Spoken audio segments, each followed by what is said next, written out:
What's happening is Monday, the 21st, recording today because I've got a few things happening later this week. It's going to prevent me from being able to record as much as I planned on, but also something kind of interesting happening. There's a really, really light news week. And we talked last week about how we're sitting approaching that 200-day moving average. We're actually just above it at the time that we did our recording. And then it broke below it and closed below it. So now we've actually have the effect of that started to play into it. You also had a Fibonacci level right below that, which is supposed to be a bit of a floor. But I'll show you exactly what happened here.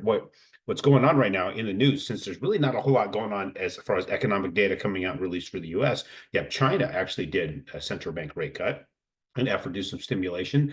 But you also have the Atlanta Fed president, Raphael Bostic, coming out and doing some talking. He's saying, you know, he doesn't know that they should actually favor additional rate cuts going into November. So that's kind of what I've been talking about. This inflation starting to show itself and starting to get a little bit more.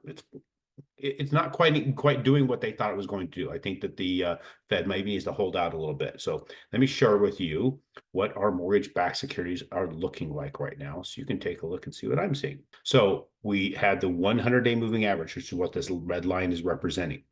We were right above it. See this green? I'll probably have to zoom in a little bit here if I can, because it's really kind of slow the way this is working. So we were above it. Last week when we were doing a video, we bounced below it, closed below it, but look, we opened right there at the top of where it closed. We took the header, went right into this Fibonacci level, which is to be claimed by many. It was going to be our floor. That bounced right below it, just kept blasting right through it. Our next stop is the 200-day moving average. Now, that used to be a pretty good line that helped us way back, and we talked about that way back. This is years ago, early 2023, and throughout 2022. We were riding that 200-day moving average down. So maybe we got that as a block, but if not, we have this next stop in 99.13. So that's quite a beating. That's a lot of beating right there that we just took in a short window. So any of those who didn't lock, maybe you've been thinking that the other lenders may be right. I'm not sure if Aaron knows what he's talking about. There's all these other guys saying the rates are going to go down.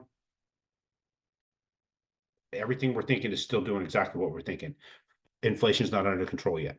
And the Fed getting really aggressive with any sort of rate cuts is only going to continue to be inflationary, pushing rates up. I believe we have seen the lowest interest rates we are going to see earlier this month when it peaked out right before the Fed rate cut. I don't know that we're going to see anything lower than that without quantitative easing or external forces push in.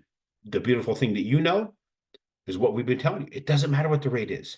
Inflation is on your side.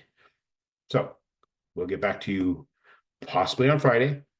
I'm hoping on Friday, potentially next week. Appreciate you guys.